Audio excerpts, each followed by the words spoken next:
James Dean died today. He had lived with a great hunger.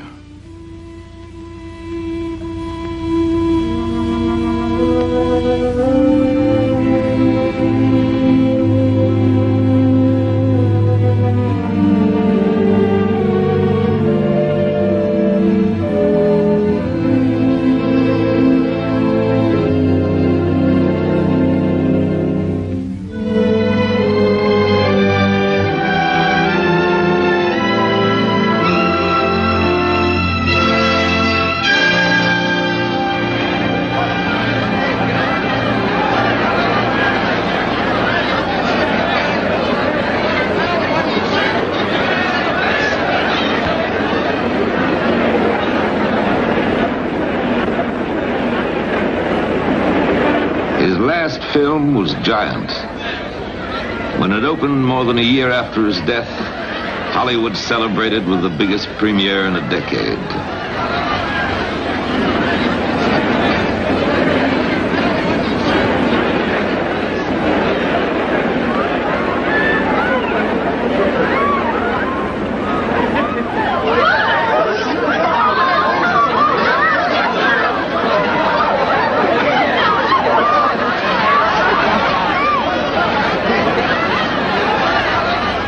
James Dean was billed below two other stars, but the night belonged to him. As the picture opened, at the first runs in the neighborhoods, everyone came to take a final look and gave him an ovation each time his face appeared.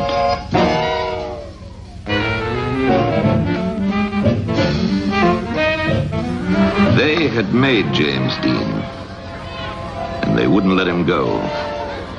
To keep him close, they made a legend in his name.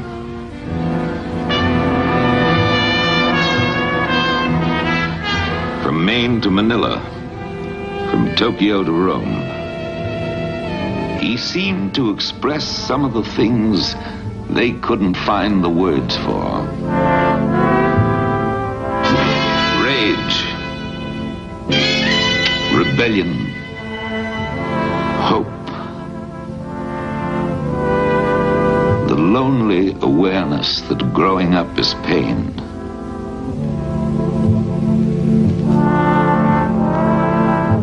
They wore what he wore.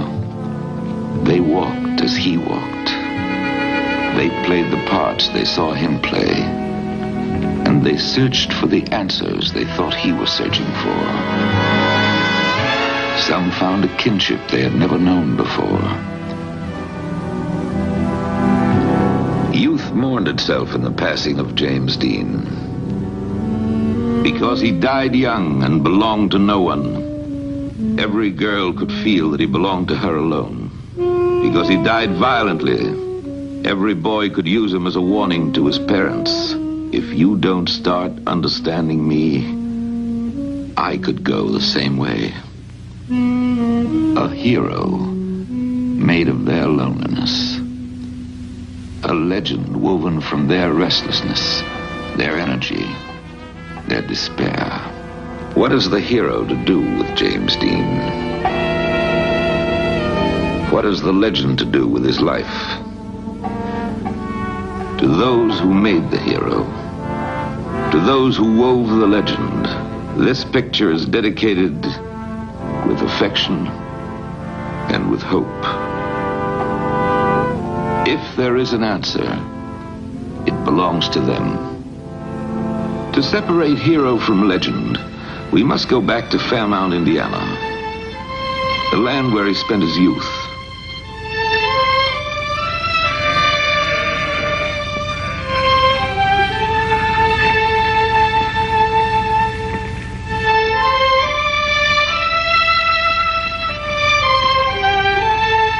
A Hollywood newsman once asked whether Fairmount is a quaint little town.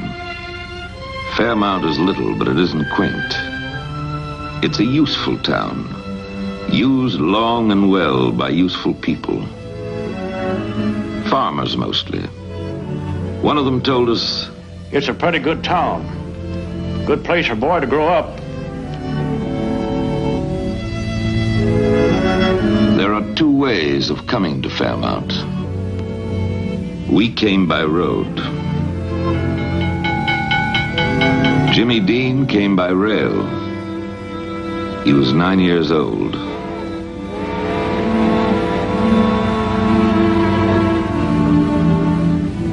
The body of his mother was on the same train.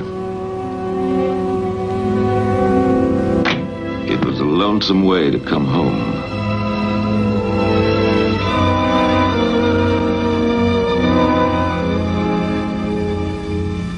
For the years of his life, Jimmy looked to this town and the farms around it as his source and his beginning. A quiet land to come home to. A place to replenish himself. The road he traveled that first day became an artery of his life. It lies between cornfields and meadows. Passes close to the Quaker church where he prayed. Passes Mr. Carter's motorcycle shop, where he learned about speed. And the cemetery, with its generations of Winslows and Deans. The road comes at last to the heart of his childhood. The Winslow farm, home of his aunt, Hortense, his uncle Marcus, and his cousin Marky. The farm seemed strange to him at first, and the house seemed very big. He was left by himself to get over his grief. He woke up crying from a nightmare. He was dreaming of his mother. He would always dream of her. Mr. Winslow? Yes? How big a farm have you got? 350 acres. What crops do you grow? Mostly corn and some oats and some hay. And Jimmy was raised here? Yes, came here when he was 9 and left when he was 18. Was he much help on the farm? Very good help with machinery and was very good with livestock up till his junior year of high school. When did you first notice his acting talent?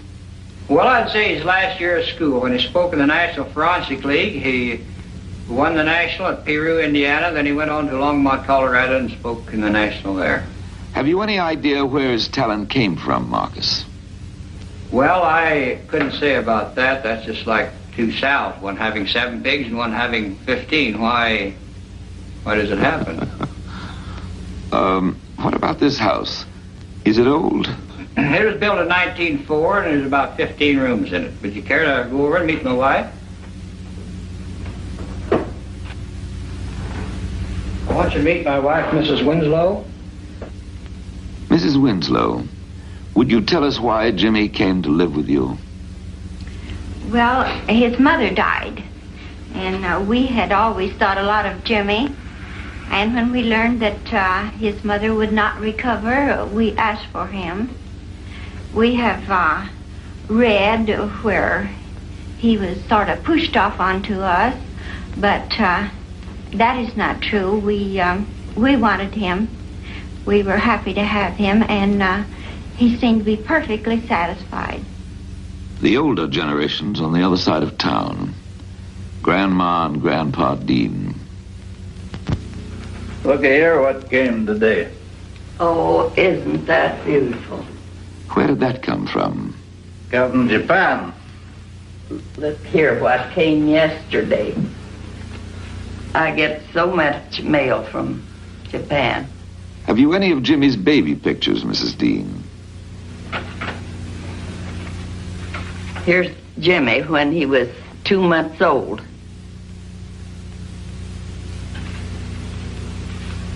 And then here he is again when he was 2.5 years old.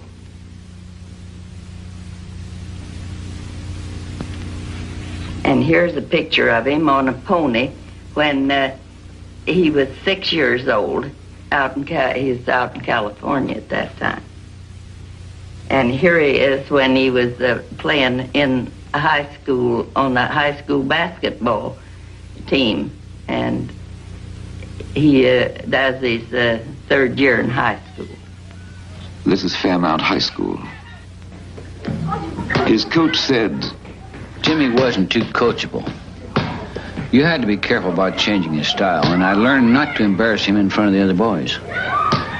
He racked up 40 points in 3 games. He had been an enormous baby, but for some reason he grew up to be a very little boy. And because he was little, he tried all the harder and made the baseball team and smashed the pole vault record for Grant County and quit. Uncle Marcus said, Jimmy broke 15 pair of eyeglasses just trying to be an athlete. He'd break them as fast as I could get them. Once in a while, he had to bring these home. I was called to see the principal so many times I almost moved into her office. For the first time, Jimmy began to show another side. He painted the things he saw and tried to put feeling into them. And he succeeded once when he painted his loneliness. But it wasn't enough for him. He felt more at home on the stage, where he could pretend to be somebody else.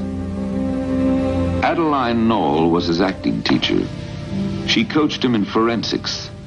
Miss Knoll, what did Jimmy recite at the state forensic meet? Jimmy chose The Madman Story by Charles Dickens for his reading. What special thing set him apart? Well, Jimmy, as in anything he did, put in his whole heart. He had wonderful use of his eyes. I think his eyes were one of the most effective things that made an impression on the teachers at the meet.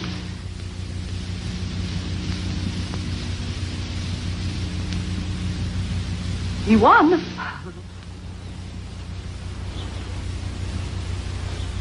I have a picture here of an orchid that Jimmy painted for me. It was the day following the first showing of the junior play.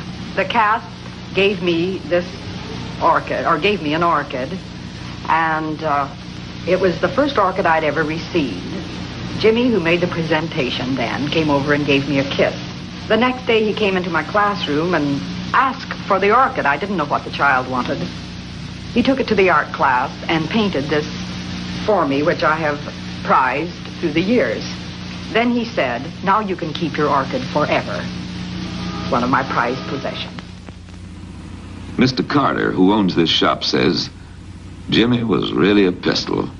They called him One Speed Dean. One speed, wide open. Mr. Carter, would you show us Jimmy's motorcycle? Yes, sir. This motorcycle here is the first one he ever owned. This is a 1947 Czech job. It's made in Czechoslovakia. It's rated at 1.5 horsepower, and it will run approximately 50 miles an hour. How old was he when he got it? 15. Where did he race his bike? We had a field adjoining the shop here that we got off the neighbor. We rented it, and we built a small track on it. And Jimmy used to go over there and run around this track, which was absolutely no official track, but just something to play on. He used to broadside it around, and we had a great time with him. He at one time came in here. I had a public address system, and he came in here and wanted to know if he could talk on it. And I told him yes, he could. So he got back in the corner of the shop here and put a speaker outside, and he put on a race, an imaginary race. And he would line the fellows up on the track and tell what kind of motor they were riding, and tell about the takeoff on them, and about somebody broadsiding a little too much in the corner, and look out, they're going to fall, and he'd holler and then laugh and say, "Down he goes." He was really describing a race. He really had a great imagination. Bing Traster owns his own nursery on the south side of town. He and Jimmy had one thing in common, a sense of humor.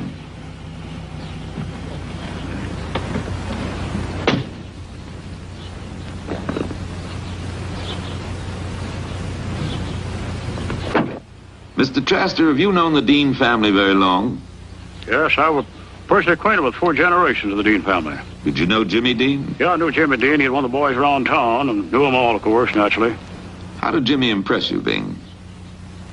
Well, yes, Jimmy had a little something up here that the other boys don't have, or haven't had, or haven't noticed it in them. The old Dean homestead is out here a mile and a half south where his father was born, and his grandfather also lived there, and his boy, I don't know whether his grandfather was born there or not, but the great-grandfather lived there. And when Jimmy kind of get down the dumps or get the blues, he'd get on his motorcycle and go out here at the old home place, the old homestead, and meditate a while. It seemed to derive a certain amount of comfort from it, being where the ancestors used to live.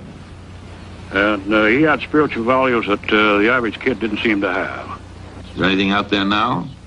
Shade trees, a few fruit trees, some weeds. The farm's changed hands since the Dean people lived there. What about Cal Dean? Well, Cal Dean was an auctioneer. He was a farmer to begin with. He went someplace up here about Banco, which is in the northern part of Wabash County, to attend a sale. And the regular auctioneer didn't show up, so they called for volunteers, and Cal volunteered and got up and cried the sale and made a big success, and he was a sale crier from there on. He was Jimmy's grandfather? No, he was Jimmy Dean's great-grandfather. His great-grandfather, a man about my size, a little larger. He a little more bay window. You think he got his talent from Cal Dean? Well, yes, Jimmy got quite a bit of talent from the Dean family. They're all showmen. Old Cal Dean, the great-grandfather of Jimmy, he was quite a showman himself. And old Cal Dean had a cousin lived at Somerville. That's a town south about 5 miles. He was also a sale crier. And he was good getting off stories. Some a little off color and get by with them all right to keep the crowd laughing. And Cal could do the same thing. He seemed to derive a certain amount of comfort from it, being where the ancestors used to live. Season after season, Marcus watched him grow and gathered in his harvest. But of all the harvests his farm had grown, the most plentiful were his children, and he looked upon Jimmy as one of them. He seemed like a happy boy, not quite like the others perhaps, but not so remarkable either. A boy who liked his garden and was proud of the things he grew. A boy who liked to fool around with his little cousin Marky, who grew up to be his brother. A boy who liked animals because they accepted him as he was. And they were gentle. And who had a dog he named Tuck for reasons of his own. But no boy is exactly what he seems. And Jimmy had his own secret world. He left only 3 doorways for us to look into it. A tree in an empty landscape, which he turned to in his loneliness. A mother's grave, which he turned to in his questioning and in his dreams. And a clipping he saved to trace the steps of his fulfillment. These are the needs, it says. The need for love and security. The need for creative expression. The need for recognition and self-esteem. He made this statue and he called it Self. But it had no face.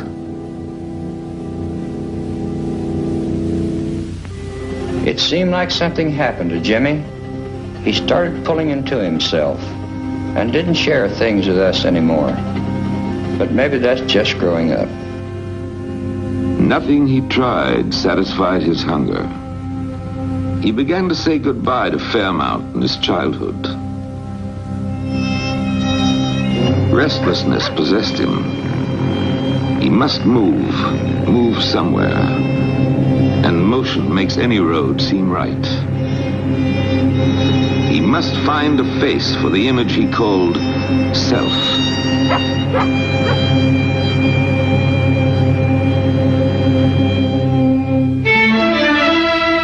Every block in Los Angeles had more people in it than the whole town of Fairmount and all the farms around it put together. And none of them had ever heard of Jimmy Dean. He could be anything here. He looked down at the city and planned his strategy as he had often looked at a winter field and considered the crops he would grow. Maybe if he behaved like everybody else, he might belong somewhere and become something. And and he came down the hill.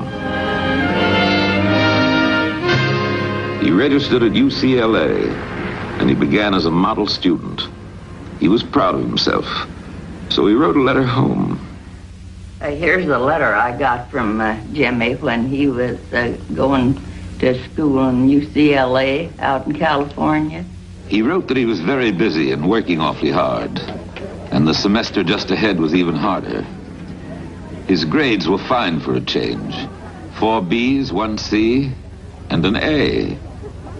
He was taking lots of drama in school, and he had just landed a good part in a student play. And he said to his grandmother that he was really finding out one thing, that an actor must be an intellectual, which takes years to develop. If he was going to conform, he'd do it all the way. So he tried to do it royally and joined Sigma Nu. What's your position, Bob? I'm president of Sigma Nu fraternity. I pledged the house in February 1952, and Dean pledged in September 1950. We looked through the files a couple months ago to see whether we had anything from Dean, and this is his pledge application. This is an application to the National. In the financial records, we after his 4 months of pledging, we noticed that he has a $45 deficit on his house bill, which he never paid, of course.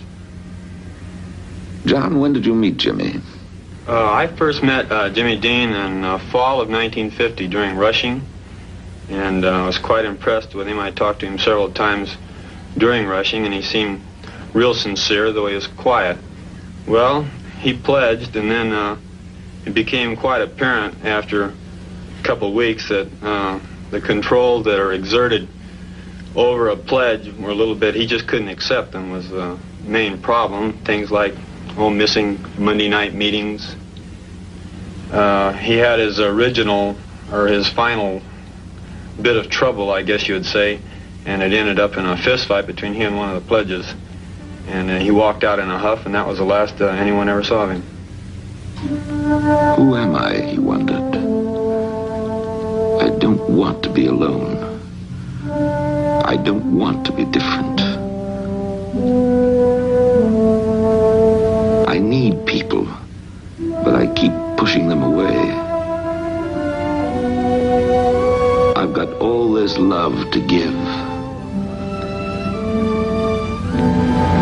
He took his envy to the beach.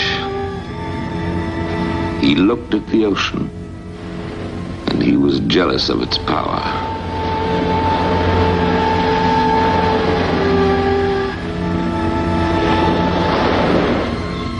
He envied the gulls for having found each other. He envied them their freedom and their solitary flights. Suddenly, he knew that as an actor, he could be the ocean and flood everything with his power.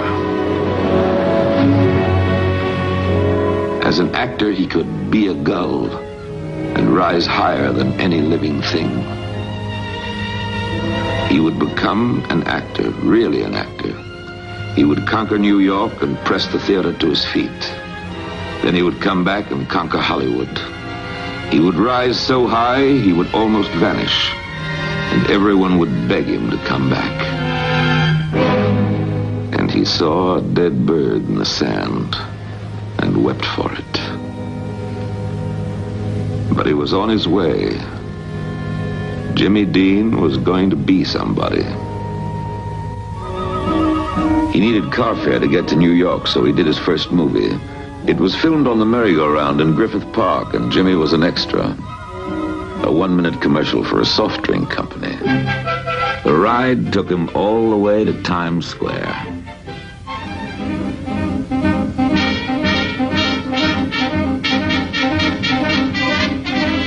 The city showed him its 9 million faces, and he tried to absorb them all.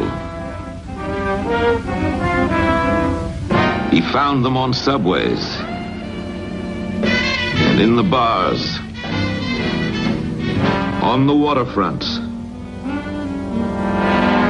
Greenwich Village, places where it wasn't safe to go. He tried to feel what he thought they felt. I love. I belong to someone.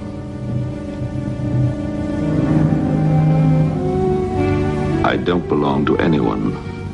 Always the onlooker. Always just outside. He began to push at the walls of his own isolation and break into the lives around him. He would borrow a laugh, a sudden gesture,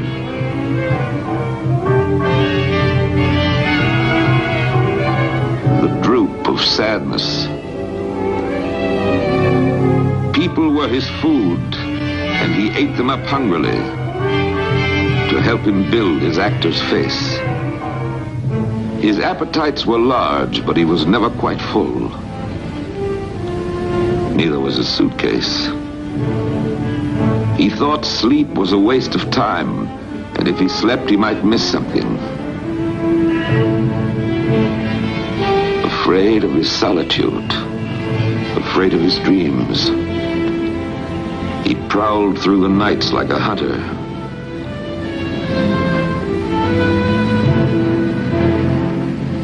He'd borrow a paper to see what was playing on 42nd Street. And he'd go to 3 features to stretch out the night.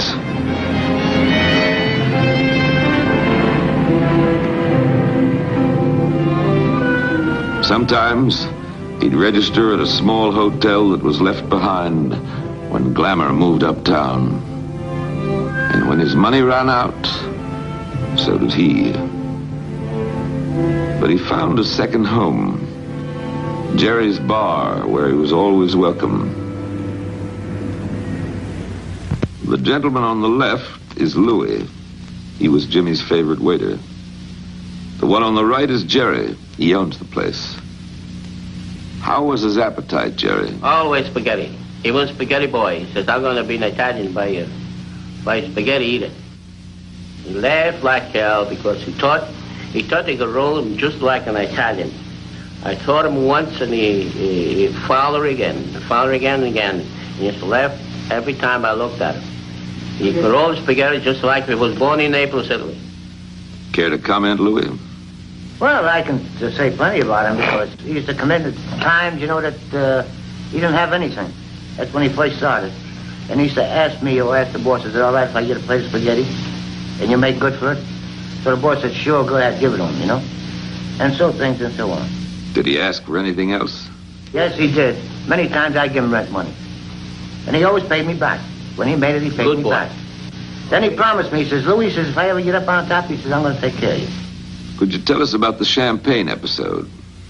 You mean when he came in with the bottle of champagne that he bought from the outside? Well, he came in that night, he had the champagne wrapped up in a bag, a package, and he told me, he says, Louis, come in with 3 other boys, and he says, Louis, he says, give me a few glasses here and open this bottle for me. So I said, Jimmy, I said, look, it's against the rules of the house, and I can't do that for you. I said, if I do that for you, I said, I lose my job. Because we carry champagne in here, and you can't bring it in from outside. Just buy it here. So take that home, would you? In other words, and you buy some here, and then you drink it up. So he got so peeved that he opened the bottle, he ran to the beer cooler, and he dumped the whole bottle in the beer cooler. Then after that, he says, well, bring me some champagne. I said, what do you want, a quart, a fifth, or you want splits? He says, bring us 2 splits. Then he bought 2 splits, and he says, well, divide it up between us. There was 4 of them. Did he ever bring his drums? Oh, bongo drums. He used to come in there, for a couple of nights. He used to bring it on his back. He used to carry it on his back, with a strap. Dungarees, and the thing, he looked like nothing, A lot of people used to ask me in a place. They'd say, who's that boy there? What is he? He goes, boy, he's going to be a big actor someday. I'd say, you're crazy. I said, it's Jimmy Dean, Said, nobody wanted to believe it, So anyway, he came in with the drums, and he started rapping on the drums, And he was making so much noise that everybody was getting annoyed in the place, So I went over to him. I said, Jimmy, I'm sorry, but you can't do that. And he got peeved again. He was a boy that, I don't know, he was hard to understand, It's a wonderful, generous city behind the brick and mortar, Jimmy said. And it's full of perceptive, wonderful people. People he wanted to work with. People he wanted to know. People he hoped would respect him one day. Whose names were written in lights, and he wondered how it would feel.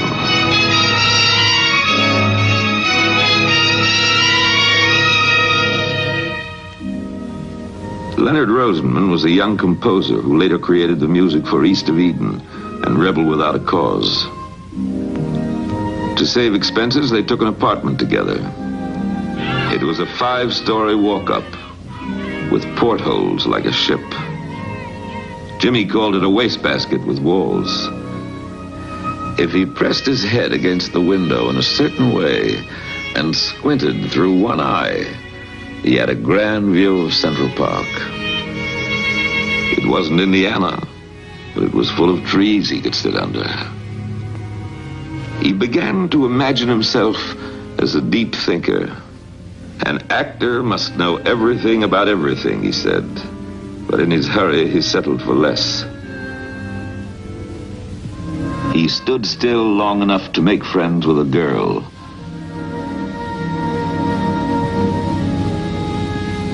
Arlene Sachs. I knew him.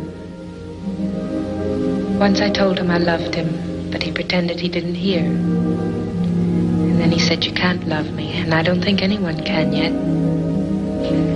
We listened to music together, Bartok and Schoenberg and Mozart.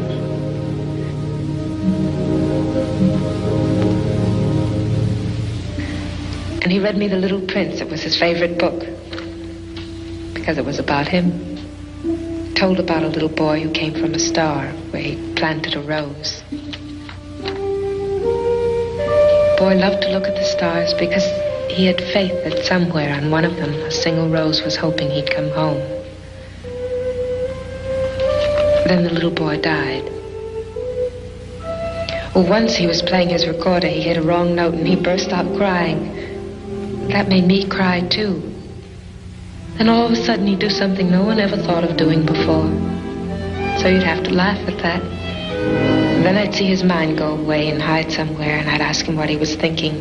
He'd say, "I'm thinking of my mother." And I'd say, "Do you miss her?" And he'd say, "Come on, let's get a hot dog." And we would. I always had the feeling I should open the window and say, "Fly, bird." He pounded the pavements looking for work. And he wrote letters home. And when he wrote to Aunt Hortense, he always started with, "Dear Mom." And he said he felt ashamed to be always needing something. But if she was going to send him a Christmas present anyway, he'd rather have the money. And he wrote to them all and said he could never forget what they'd done for him, and that he wanted to repay them by being a big success. And he'd try not to take too long. And he finally made it. Yes, one night, it was a Sunday night. I walked in a place, and Jimmy Dean, it was a very stormy night outside, rain, and Jimmy Dean has got a pair of dungarees and a pair of sneakers, all soaking wet. And he got an open shirt and was a lumberjack, unshaved, uncombed. He's drinking a double scotch. And Louis was serving him. I said, "What are you doing? Go to hell with yourself?" Which was a nice boy. He always took my advice. He says, "No, Pop." He says, I got to do something tonight. I want to look very natural. He said, and he was smiling at me. I said, "What are you going to do?" I told you to do something crazy. He says, "No, I got to do something a little while that's surprising." So time came. He got up. He said, "Look, I'm going to be right back. He set the television at such station." We set the television. He appeared on G-Man in action. He's a drunken waterfront man. Just the way he got up out of my seat. Came back about 20 minutes late. He laughs like hell. Says, "Now you're going to buy me a double scotch. You'll have one with me. Is that all right?" Jimmy developed a reputation as the most troublesome young actor in New York. When he came to rehearsal, his directors never knew from minute to minute just what he planned to do next. Or if he planned to come at all. An actor said, "He plays my nephew, and I'm supposed to say you will forgive him if he acts a little strange. But how can I say he acts a little strange when the son of a gun is crazy?" Why do I do these things, Jimmy wondered. And he really didn't know. But he wanted more than television. And a small building on an unimpressive street drew him again and again. The Actors Studio. Lee Strasberg taught here. So did Kazan. To be the best, he had to learn from the best.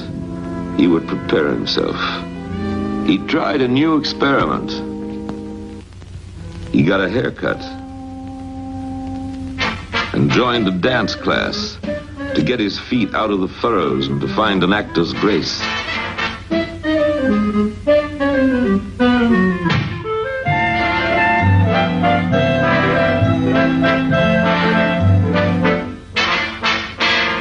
During this time of preparation, he met a taxicab driver, Arnie Langer, who became his friend.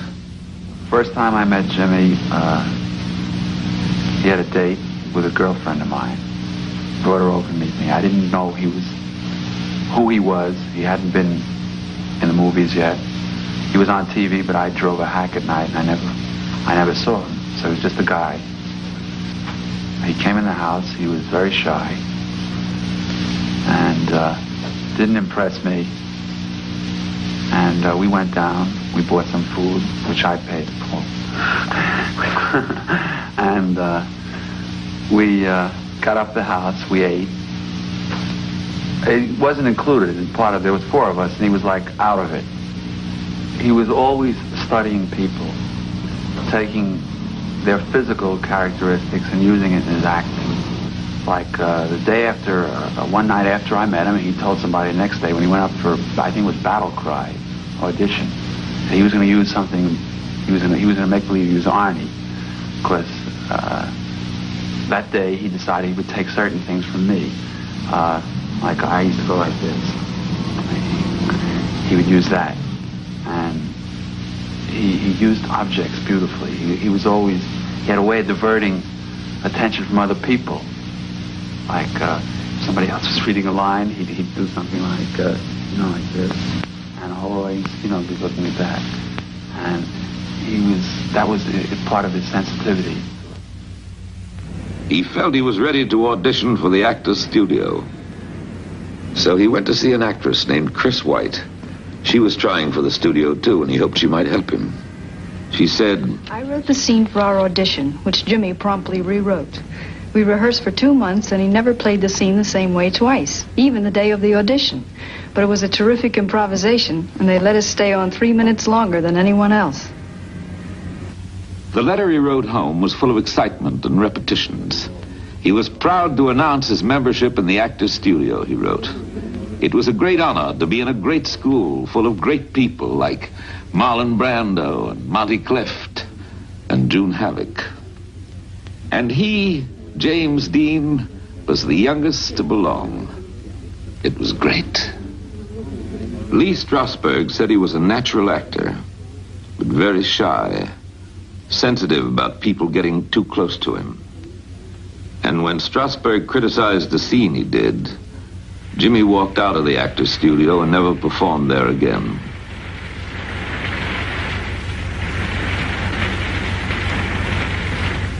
He was offered a contract for his first Broadway play.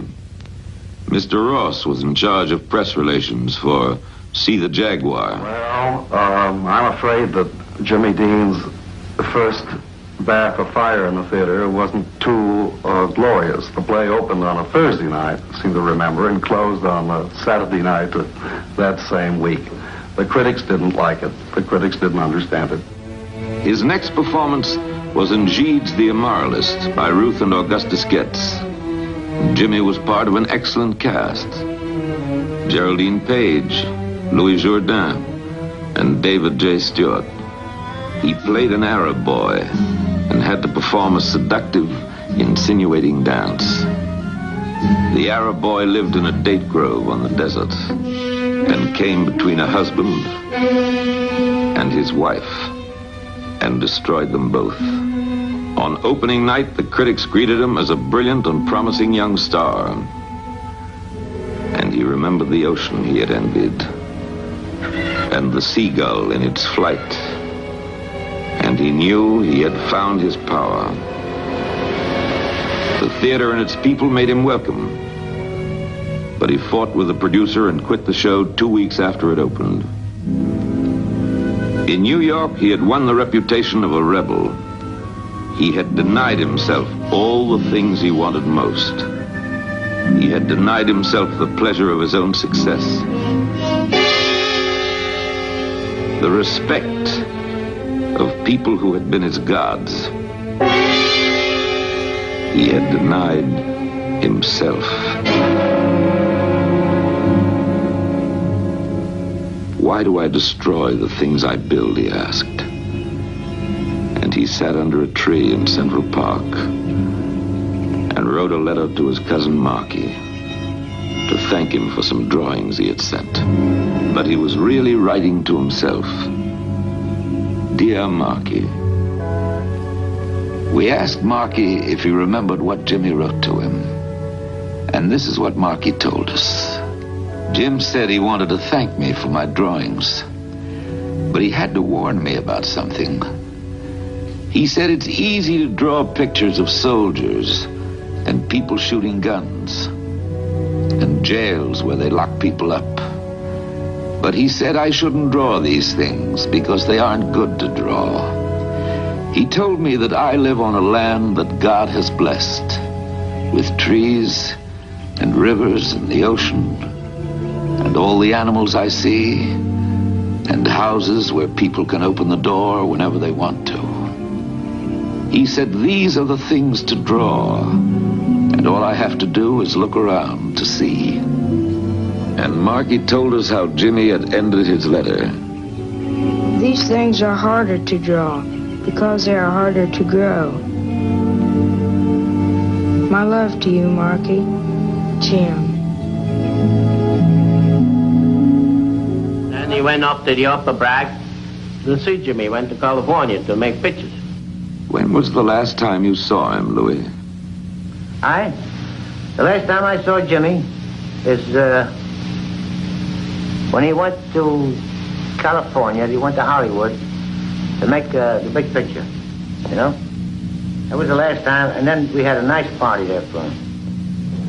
A lot of people used to ask me in a place. They say, who's that boy there? I said, it's Jimmy Dean. You know, he was a boy that, I don't know, he was hard to understand, you know? He was flying to his director, Elia Kazan.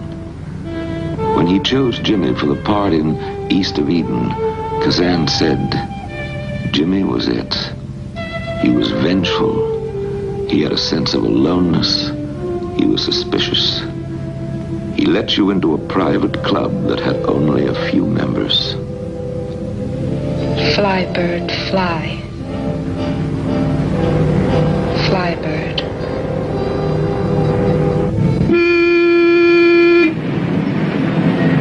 He had come to the most dangerous battleground of his life. Suspicious of everyone, he took note of possible enemies. The probing eye, the listening ear, the audience. Watch out. They can corrupt you. They can pick you apart and put you back together. They can make you change. He moved into his studio dressing room. He kept a revolver, which made him feel safe. But they found it and took it away.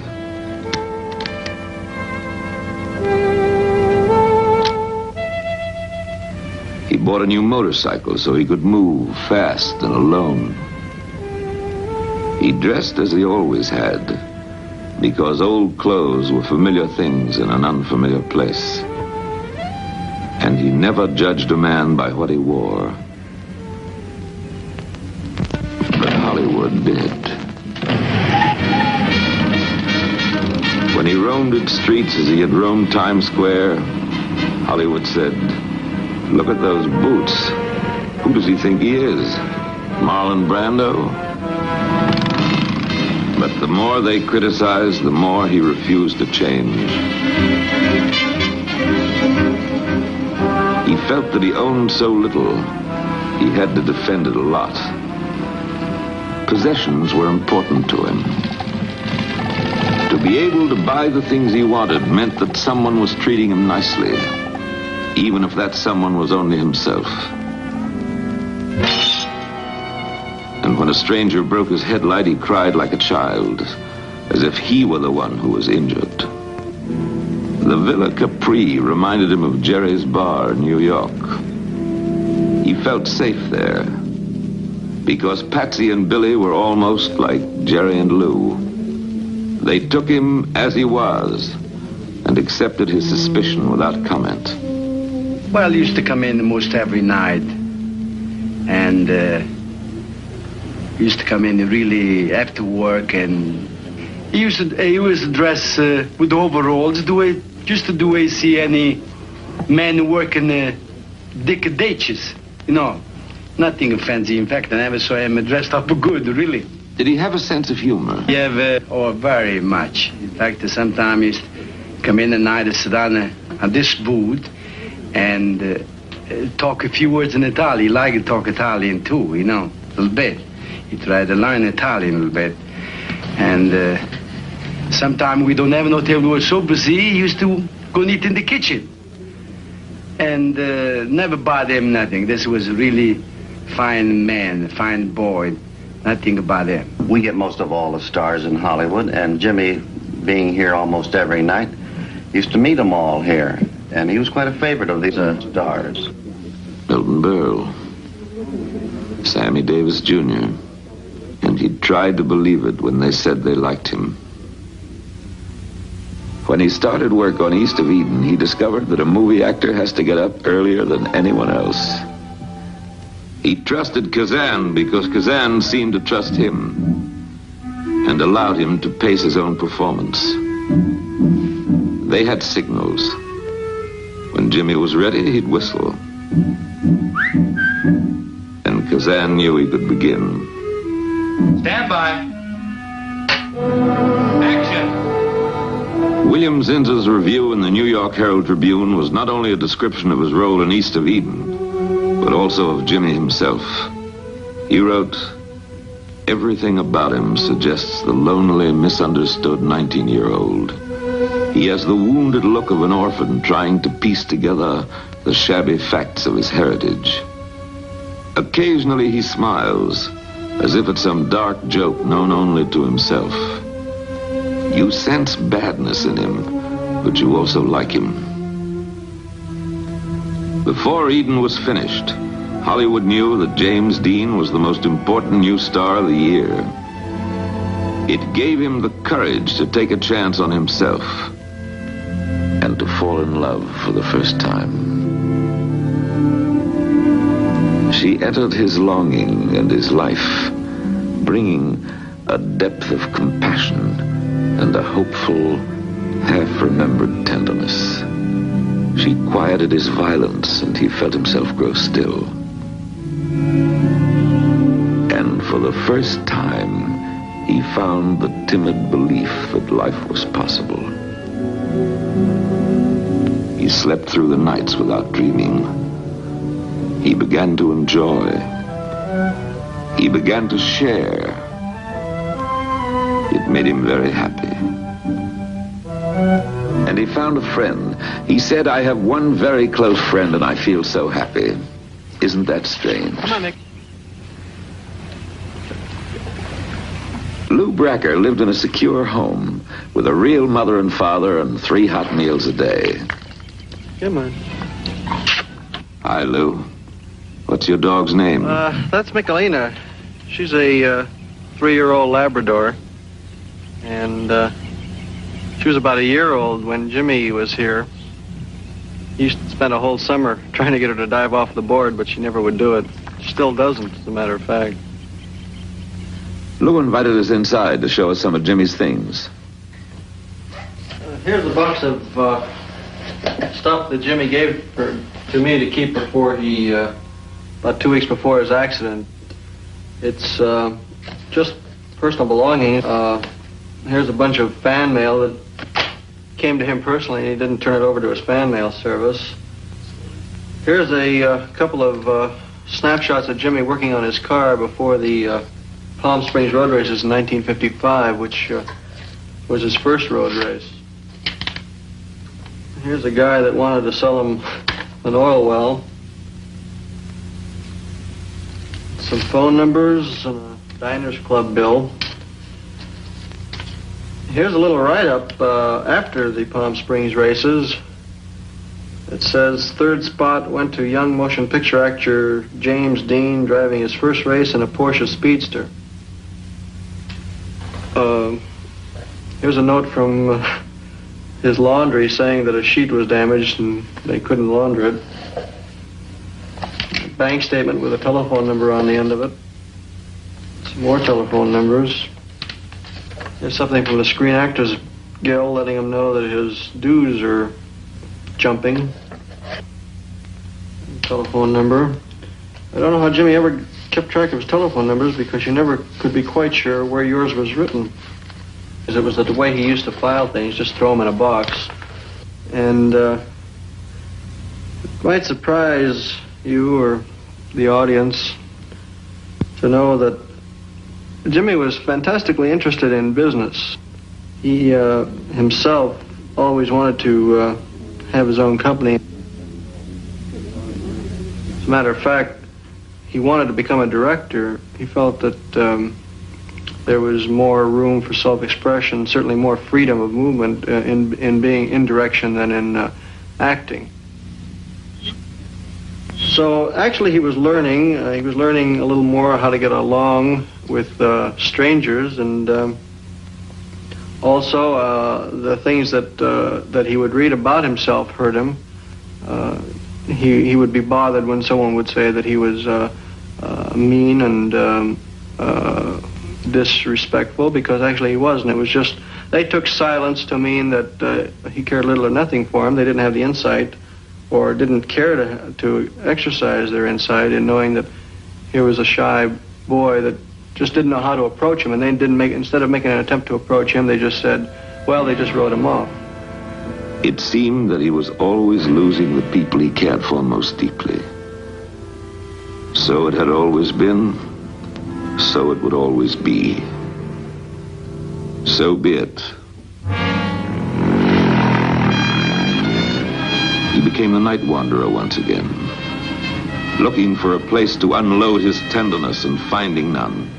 So he bought a horse and gave it a manger of oats and a measure of love. Lou Bracker has it now. It runs free in Santa Barbara Meadows. He found some relief in racing the Porsche car he bought as a consolation prize to himself.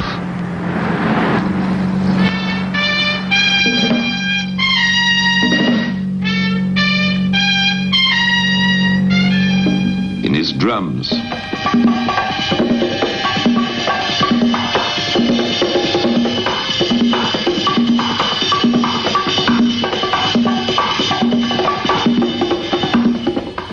and occasional people. Glenn Kramer, an actor. Glenn, what happened if no one paid attention to Jimmy? On dates, for instance. Well, I don't know too much about his dating. I know one or two of the girls he had dated. Lily Cardell, an actress. Where are you from, Lily? I'm from Sweden. I was born in Stockholm. What was he like with you? Well, now and then we could go into a restaurant like Villa Capri, for instance, which was our favorite place to dine, and we could all of a sudden just leave the table and go away without any excuse or anything and move over to some old buddy of his and start talking about cars or something like that and be gone for half hour. And he was also very moody. He could one minute be deep in thought about something and just snap out of it, and the next minute it could be up on the floor dancing, laughing, making some joke of some kind, you know. And it was just no use of getting mad at him for that kind of thing, because that just didn't do any good. You just had to understand that that was the way he was. That was the way he was. Nick Ray, the director of Rebel Without a Cause, knew what Kazan meant when he said Jimmy belonged to a private club that had only a few members. And he had his own way of winning the boys' trust. He took them to meet the rebels, so Jimmy could find the reality of young Jim Stark, the character he was about to play. Rebel Without a Cause was a drama of rage.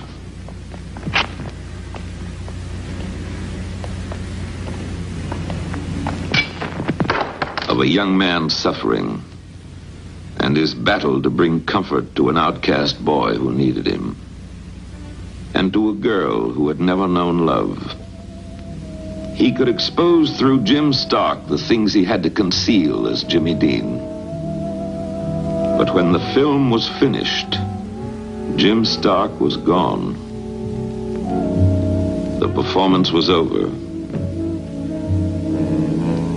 Success was nothing more than the concealing leaf which covered the tree of his loneliness. And after every job, the tree was bare, and winter returned to chill him. He knew that he could never hide from pain.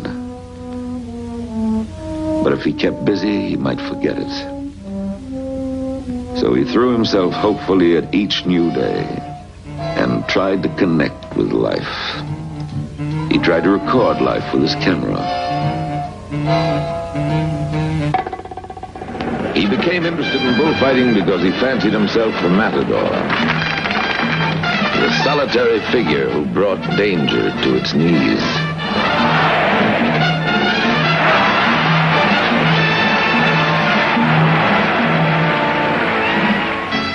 To test the limits of life, he had to approach the borders of death.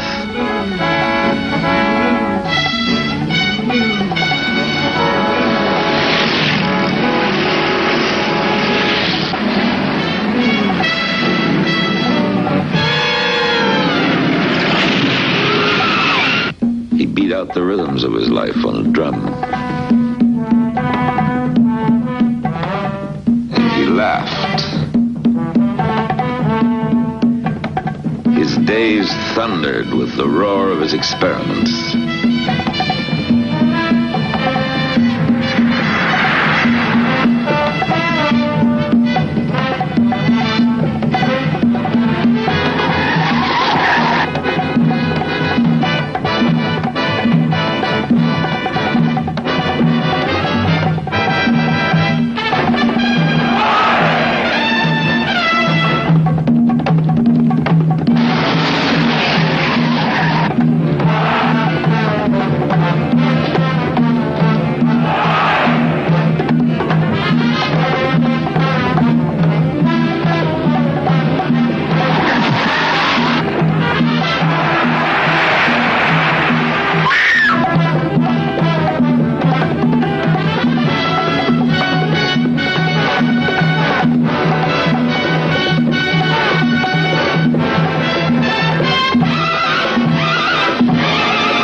Only echoes of the thing he never found, the thing which kept escaping him, the thing that had no face,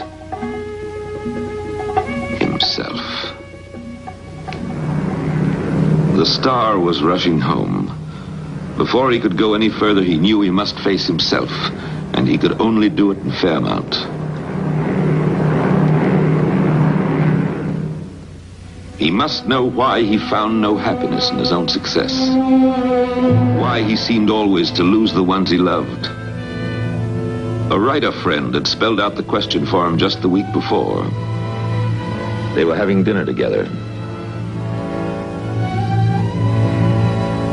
No, I can't explain you, but I think I can draw a picture of yourself if you don't get sore.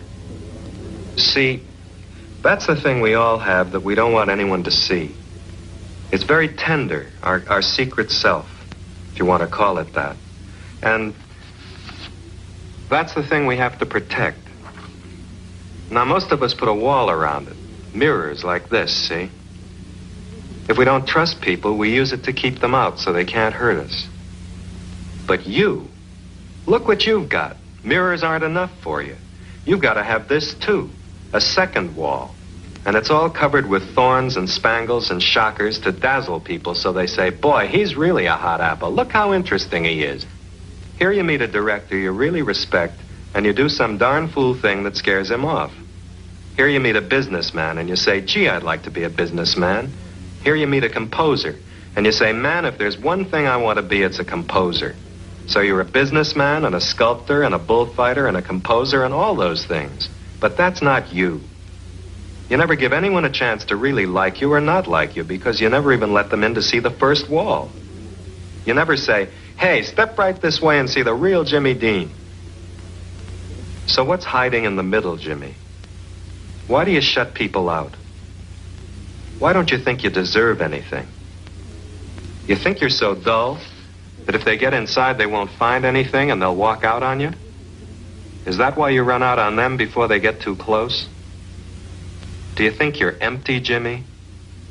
Is that why you're so scared? So Jimmy told his writer friend that the one thing he really wanted to be was a writer. And he flew to Indiana.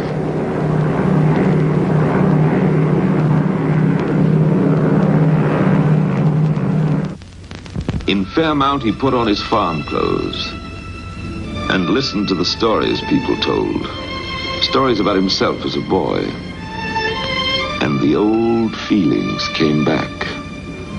The empty feeling of being the outcast. He went back to his old high school. To deserve his success, he had to believe in his talent. But nothing the critics wrote could make him feel he had the right to be called the genius boy that everyone said he was. Maybe if he could discover some talent in his family, he might believe. He made this tape recording secretly. The microphone was hidden in his sleeve, so listen closely. You know, I played a character in the movie East of Eden. His name was Cal. Yeah. And I read that just before it come out here, the whole story. Well, I wanted to ask you, I went by the cemetery and there's a name out there, my great granddaddy. And his name Cal Dean. Yeah. And it's so funny, that I played the character Cal, and Cal was your father. But what was he like? Did he have any interest in art or anything? No. An arty kind of kid, or what kind of guy was he? He's an auctioneer, one of the best. He was one of the best auctioneers ever I've heard, and I've heard hundreds of them. Well, what's it take to be a good auctioneer? What's it take to be a good auctioneer? You got to be a good judge of stock. You got to be a judge of human nature. You've got to have a talent of it. Well, do a little bit of it. How you doing? Suppose you start with $5 on that. You say 5, 5 and a quarter. You'll give me 5, 5 and a quarter. How's it go?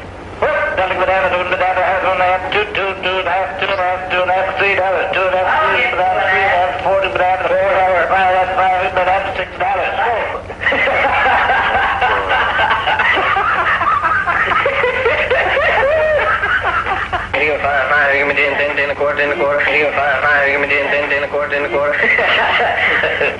I'll tell you what kills auctioneers. You take a man that talks to the public every day, he'll eventually get too much confidence in himself. He'll pull a lot of stuff and think he's getting by with it, but he ain't. And as soon as the people find out that you are doing it, they'll quit you. That's what kills all of them. That's what kills an actor, too. Same thing. You gotta be an honest man along with it, too. But it didn't fill his emptiness. When he looked at Marky, he saw his own childhood gazing back at him.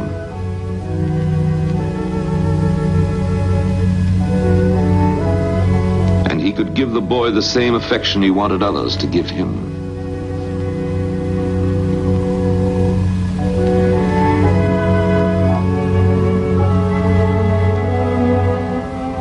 hiding in the middle, Jimmy?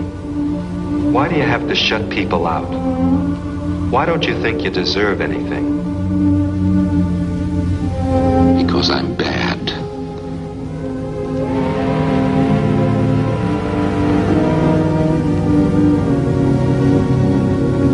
She wouldn't have died on me if I hadn't been bad. She would have loved me and taken care of me.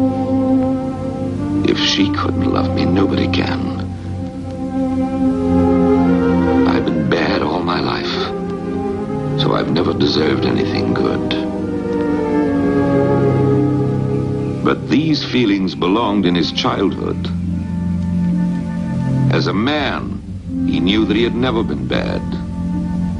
His mother had loved him. She died because she had to, and it hadn't been his fault. Once he had dared to look at the past, he was able to lay it away with his nightmares in the attic trunk where it belonged.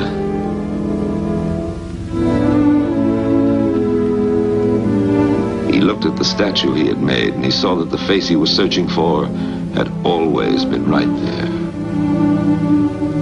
A good face. A nice face. He knew he need no longer be ashamed, because there was more than emptiness inside. Now it was almost possible to believe what people said of him. And he showed everybody in Giants, showed them that for all his evil, a man can still contain beauty. Showed them the things he had learned as a boy. How to pace off a field, as his Uncle Marcus had taught him. He could accept his stardom now. It was his right to have it. When he came back to Hollywood, he used his new position to make a traffic safety film for television. How fast will your car go? Oh, an honest miles an hour. Clocked, it run about 106, 7. You've won a few races, haven't you? Oh, one or two. Where? Well, I showed pretty good at Palm Springs. I ran at Bakersfield. People say racing is dangerous, but I'll take my chances on the track any day than on a highway. Well, Gig, I think I'd better take off. Oh, wait a minute, Jimmy. One more question. Do you have any special advice for the young people who drive? Take it easy driving. The life you might save might be mine. And he bought a new car. Jimmy, and I believe it was his mechanic or his other driver were sitting here in the last booth over there, and he was telling me about he's going up to, I don't recall the name of the town. I think it was in Bakersfield or somewhere up in that way, for this race. And Carmen, our chef, said, well, Jimmy, we won't see you tomorrow, so I'll make you something to eat. And following day, I believe it was right. The road to Salinas follows the bottomland. It rolls past the hills of the Diablo Range. Giant was finished, and he was allowed to drive again. He was going to race his brand new car.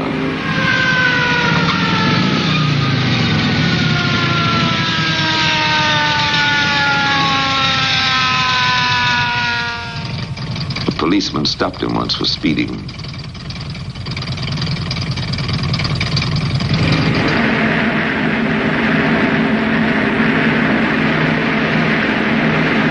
And he had paused to stretch in the sun and drink a cup of coffee at a truckline cafe. He felt good. He knew someone would feed his cat while he was gone.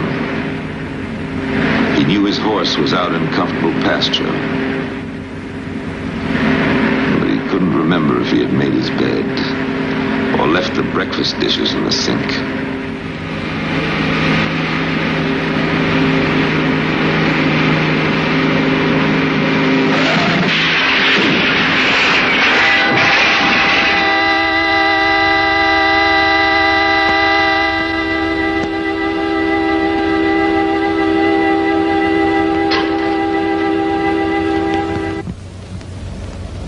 Traffic Officer Ronald Nelson of the California Highway Patrol.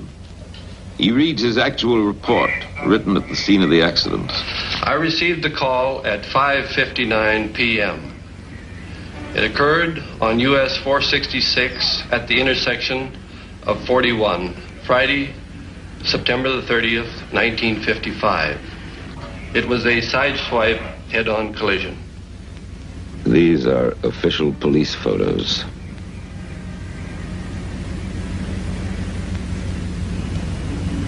There were 2 persons injured and 1 killed.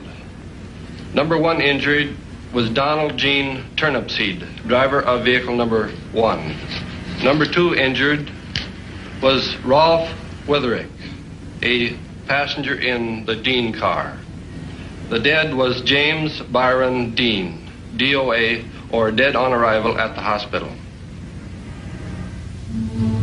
He returned to his source and his beginnings.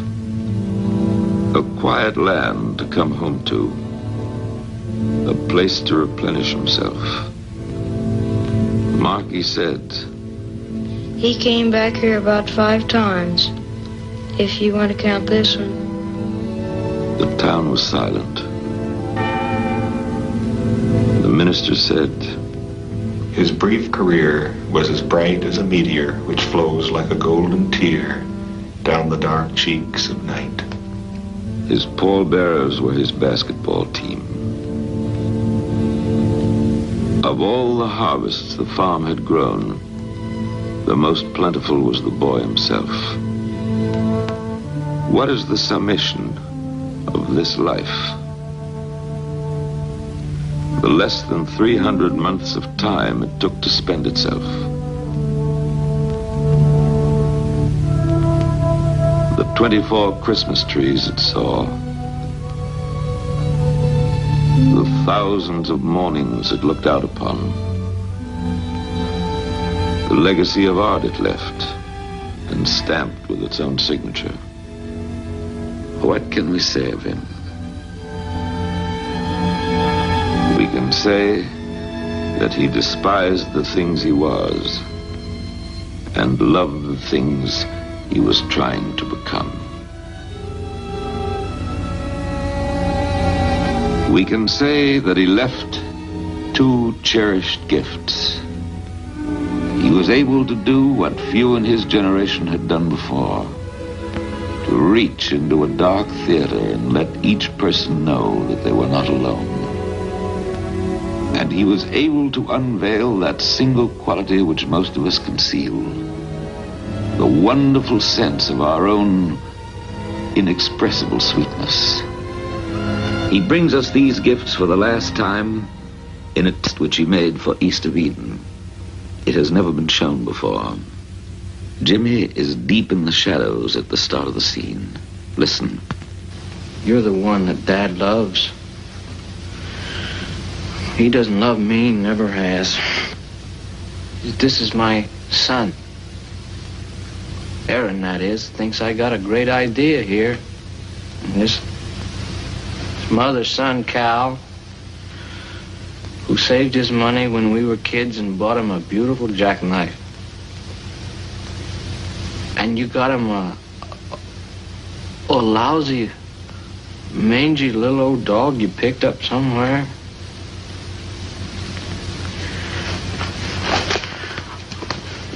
Well, he loved that dog, Aaron. He didn't even say thank you for my jackknife. Didn't say nothing.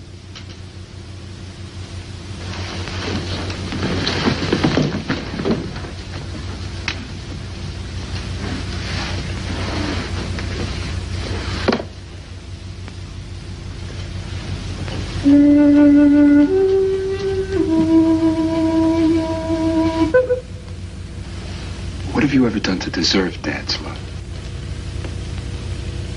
What I mean is, like, who used to be decent to him and try to make things halfway pleasant?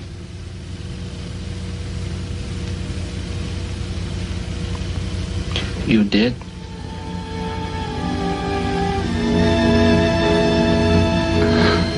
And what have you done? Ever since I can remember, you've growled at him and snapped at him.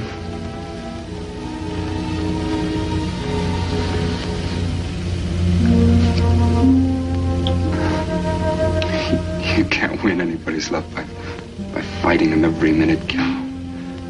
You gotta fight with them. You gotta show them that you're on their side.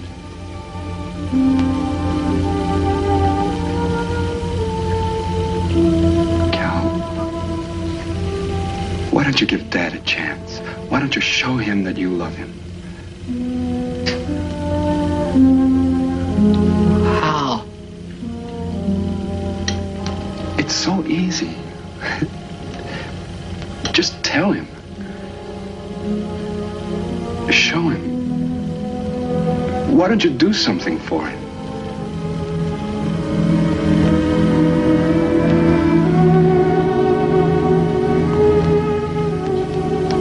It's so easy. You'll see it's the simplest thing in the world. I know it. I know it is, Aaron. Jimmy's own words are his best epitaph. I'm trying to find the courage to be tender in my life. I know that violent people are weak people. Only the gentle are ever really strong. Let me be loved. Let me be loved. Let someone care for me.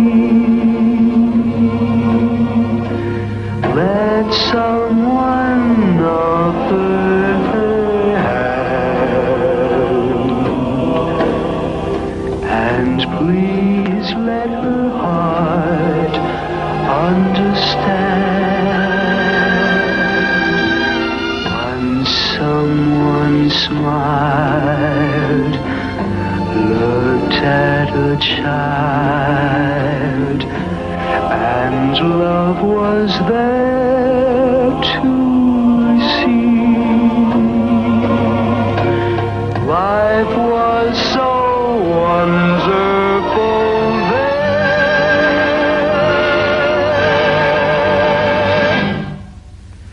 Let me be loved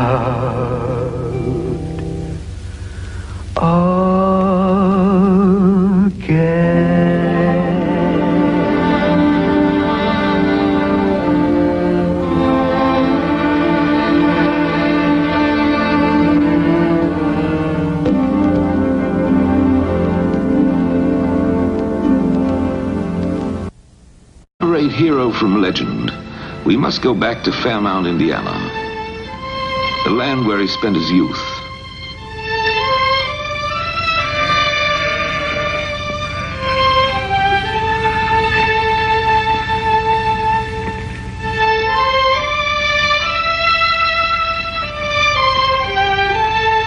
A Hollywood newsman once asked whether Fairmount is a quaint little town. Fairmount is little, but it isn't quaint. It's a useful town, used long and well by useful people. Farmers mostly. One of them told us, "It's a pretty good town. Good place for a boy to grow up." There are two ways of coming to Fairmount. We came by road. Jimmy Dean came by rail. He was 9 years old.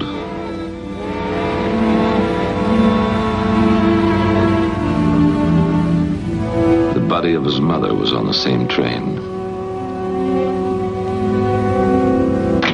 It was a lonesome way to come home.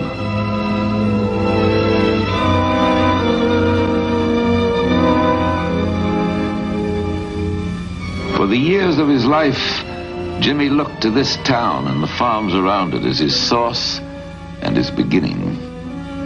A quiet land to come home to, a place to replenish himself.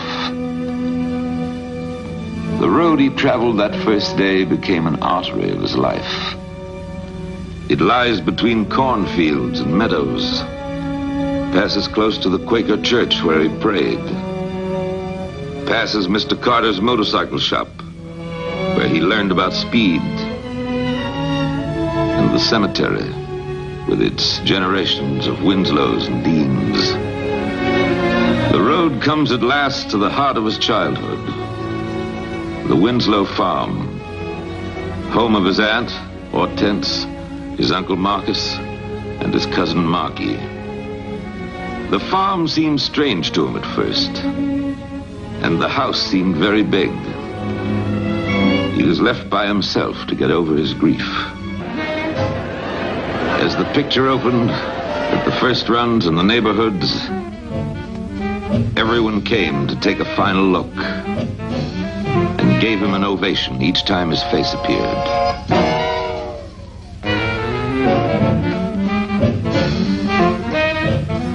They had made James Dean, and they wouldn't let him go. To keep him close, they made a legend in his name.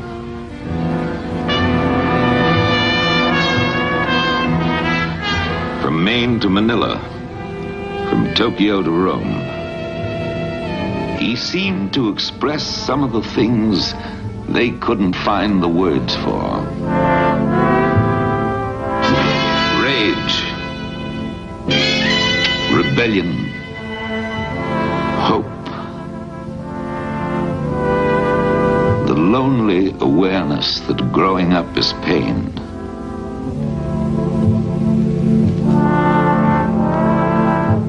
They wore what he wore. They walked as he walked. They played the parts they saw him play. And they searched for the answers they thought he was searching for. Some found a kinship they had never known before. Youth mourned itself in the passing of James Dean. Because he died young and belonged to no one, every girl could feel that he belonged to her alone. Because he died violently, every boy could use him as a warning to his parents. If you don't start understanding me, I could go the same way. A hero made of their loneliness.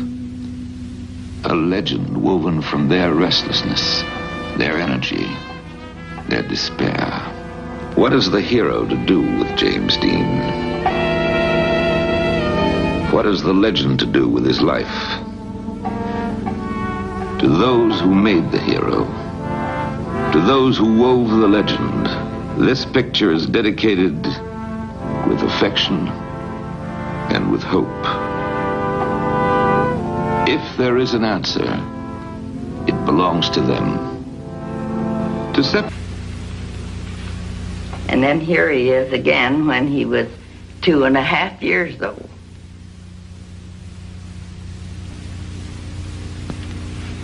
And here's a picture of him on a pony when he was 6 years old. He was out in California at that time. And here he is when he was playing in a high school, on the high school basketball team. And he does his third year in high school. This is Fairmount High School. His coach said, Jimmy wasn't too coachable.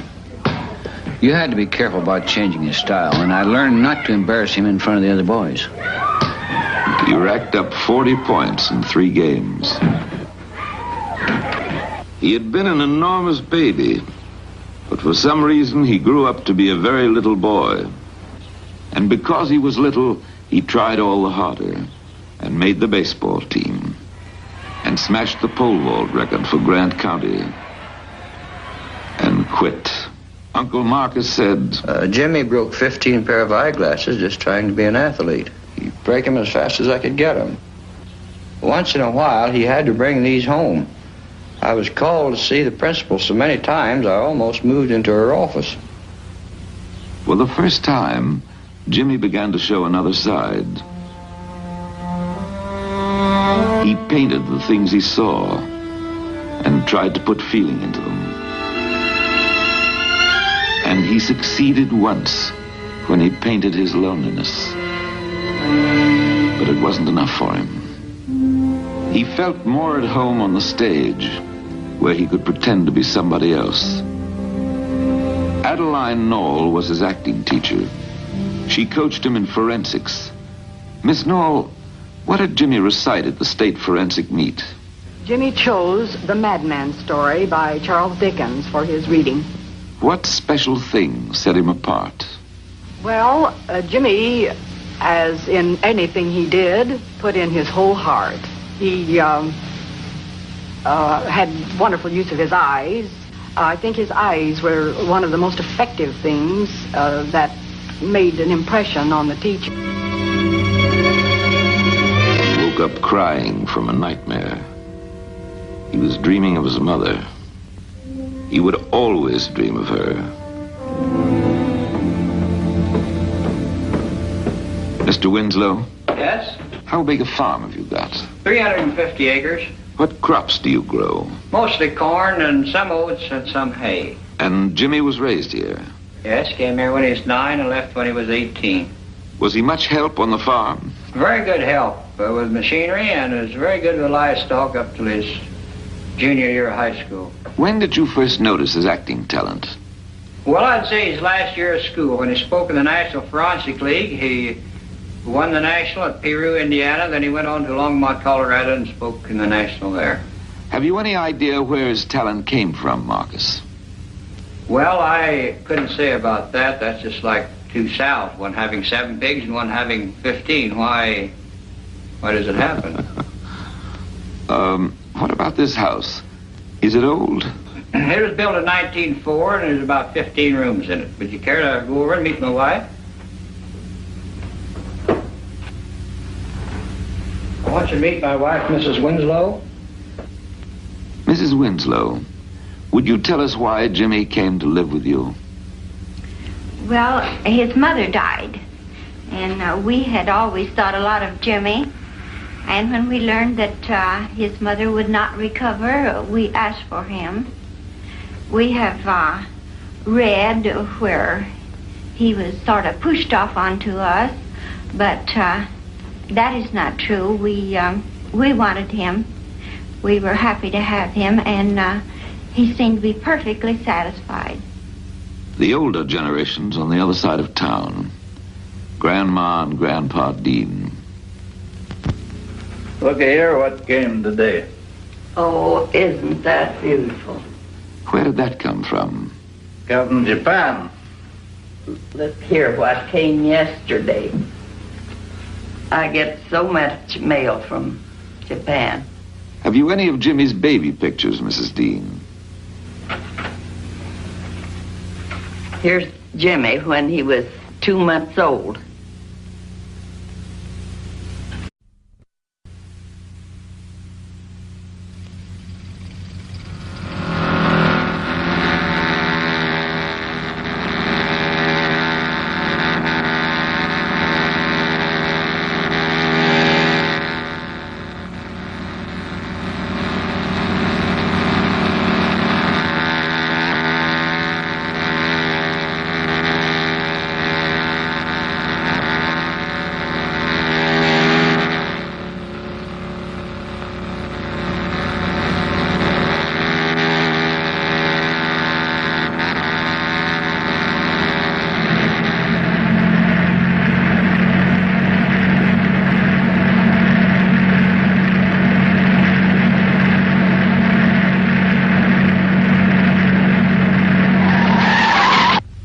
James Dean died today.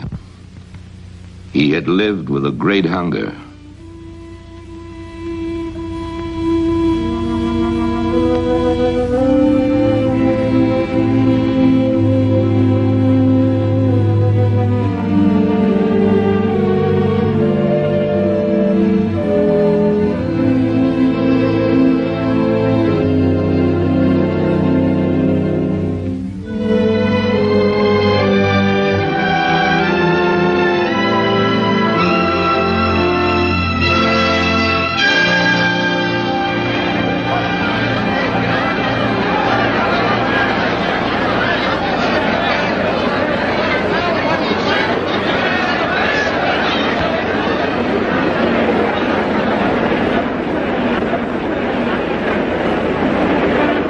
last film was Giant.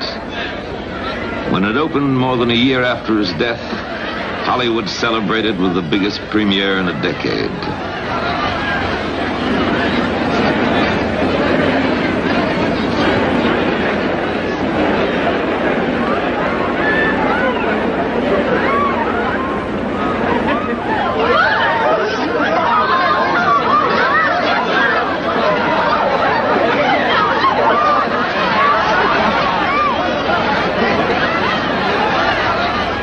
James Dean was billed below two other stars, but the night belonged to him.